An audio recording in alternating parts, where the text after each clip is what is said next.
جب امت میں سے مسجد کا دین نکل جائے گا تو مسجد کے باہر کا دین بھی نکل جائے گا، اس لیے کہ مسجد سے باہر کے تمام شعبوں کا دین وہ مسجد کے دین پر موقوف ہے۔ کیا بات ہے کہ جو اللہ کا احترام اللہ کے گھر میں نہیں کریں گے وہ اللہ کے اوامر کا احترام مسجد سے باہر کیسے کر لیں گے؟ السلام علیکم دوستو، welcome back to my YouTube channel live Delhi Markaz بیان۔ امید ہے آپ سب خیریت سے ہوں گے۔ آج کی اس ویڈیو میں ہم بہت ہی اہم بیان سننے جا رہے ہیں حضرت جی مولانا سعد صاحب کا۔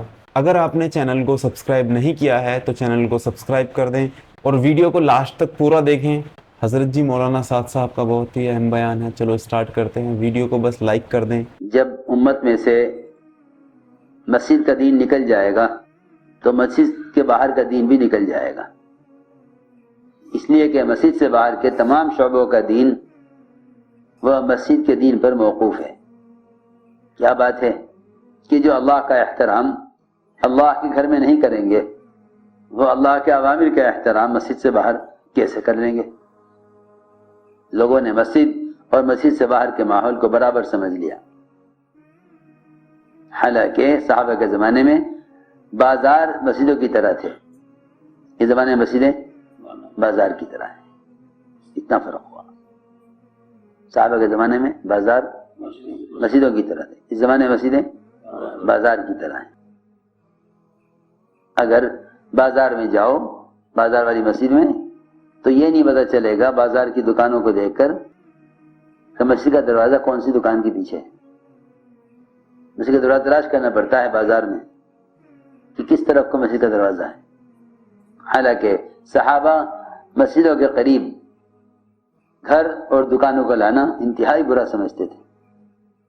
جن صحابہ نے اجازت بھی چاہی کہ ہم گھر مسجد کے قریب کر لیں تاکہ تکبیر اولیٰ مل جاوے اور مسجد قریب ہو جاوے، آپ نے فرمایا کہ نہیں، گھروں کو مسجد سے دور رکھو۔ تو میں نے عرض کیا کہ صحابہ کے زمانے بازار مسجدوں کی طرح تھے۔ کیا مطلب؟ مطلب یہ ہے کہ وہ جس احکام کی پابندی سے مسجد میں رہتے تھے اسی طرح پابند مسجد سے باہر بھی رہتے تھے۔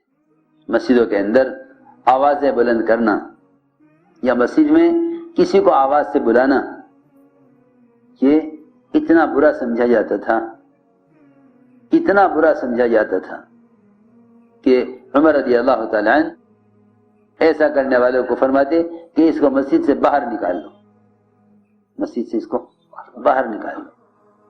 اب تو جیبوں کے اندر موبائل بجتے رہتے ہیں، نماز ہوتی رہتی ہے، سارا گانا بجانا ان موبائلوں کے ذریعے مسجد میں آ گیا۔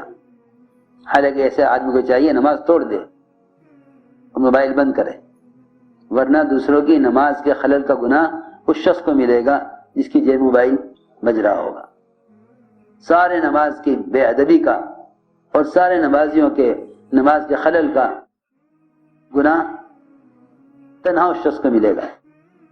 اس کو چاہیے کہ اپنے آپ کو گناہ سے بچانے کے لیے نماز توڑ دے، موبائل کو بند کرے۔ یہ نہیں کہ نماز میں ہوں کیسے بند کروں۔ پہلی غلطی تو یہ کہ نماز میں لے کر کیوں آیا۔ اس شیطان نے ساری عبادات اور سارے دعوت کے کام کو بالکل ظلمتوں سے بھرا ہوا ہے، ظلمتوں سے۔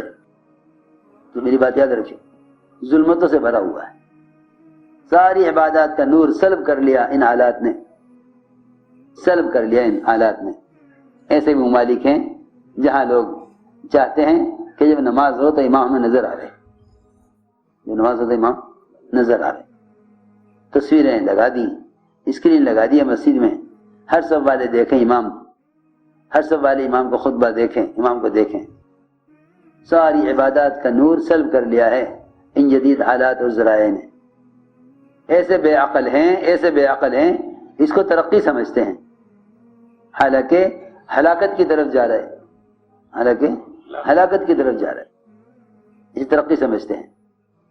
اب تو مسجدوں میں گانے بجانے کی، موبائلوں کی آوازیں، گانے لگائے ہوئے ہیں گھنٹیوں کی جگہ، وہ بجتا رہتا ہے، نماز ہوتی رہتی ہے۔ عجیب سا احساس مردہ ہو گیا۔ احساس کیسا؟ مردہ ہو گیا۔ دیکھو عمر رضی اللہ تعالیٰ عنہ مسجد میں آواز کا بلند کرنا یا مسجد میں کوئی بھی ایسی بات کرنا جس کا دین سے آخرت سے کوئی تعلق نہ ہو، یا مسجد میں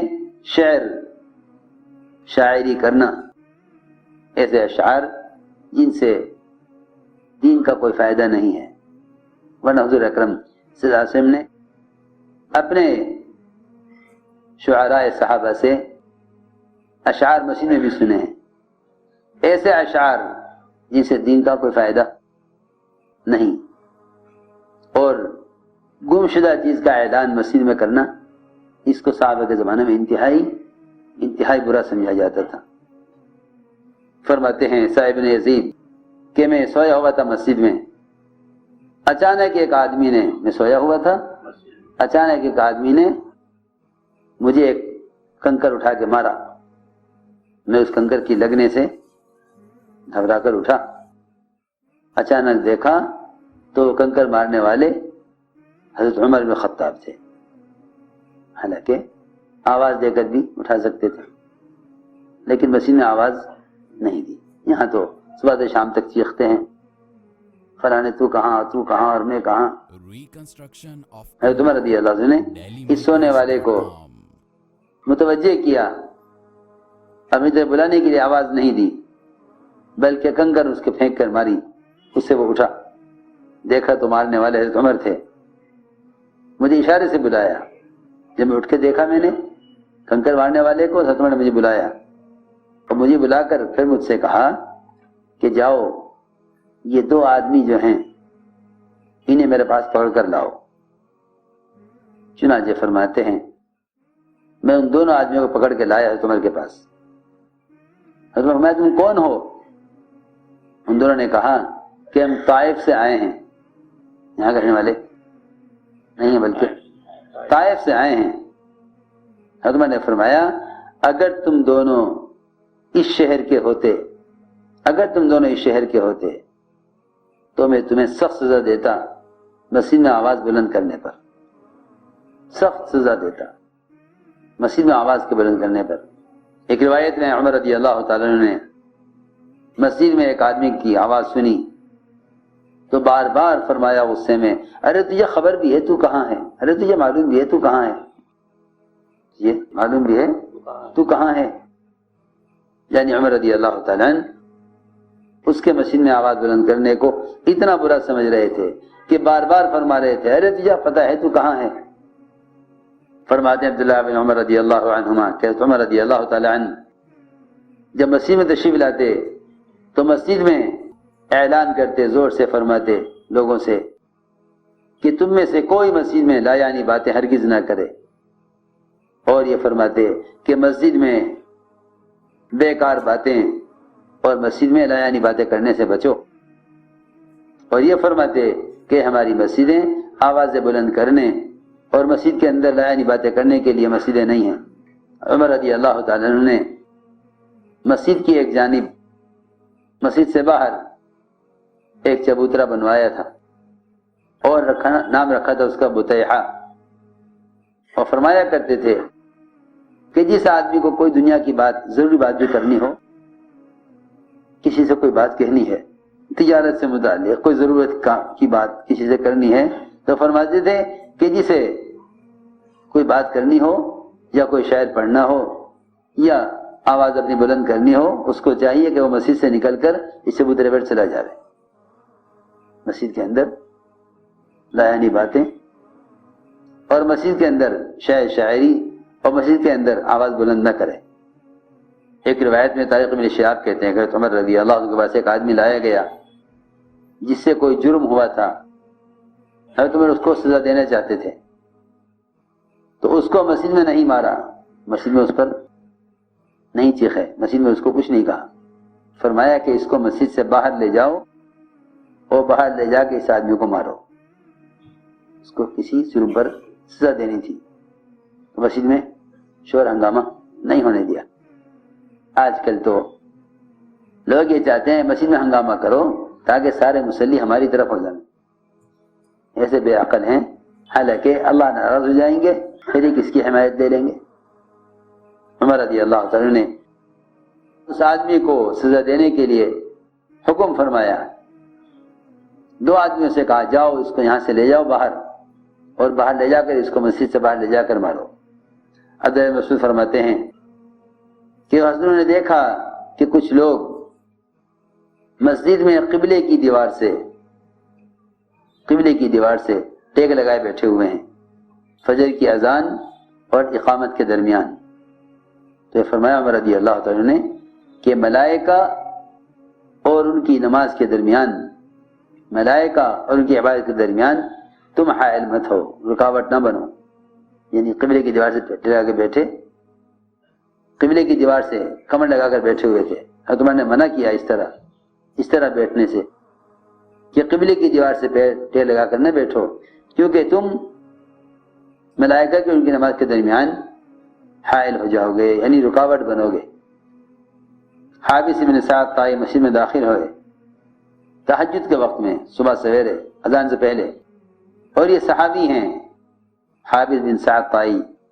انہوں نے دیکھا کہ کچھ لوگ صبح صادق کے وقت مسجد کے اگلے حصے میں صف اول سے بھی آگے نماز پڑھ رہے ہیں. تو فرمایا کہ یہ تو ریاکار ہیں, ریاکار. رب کعبہ کی قسم ریاکار ہیں, ریاکار. کیوں کہ اس جگہ نماز پڑھیں گے تو سب دیکھیں گے. فرمایا کہ ان کو ڈراؤ اور ان کو یہاں سے ہٹاؤ, اس لیے کہ جو ان کو ڈرائے گا اس نے اللہ کے رسول کی اطاعت کی ہے. چنانچہ لوگوں نے آ کے ان کو یہ بات بتائی اور ان کو وہاں سے ہٹایا.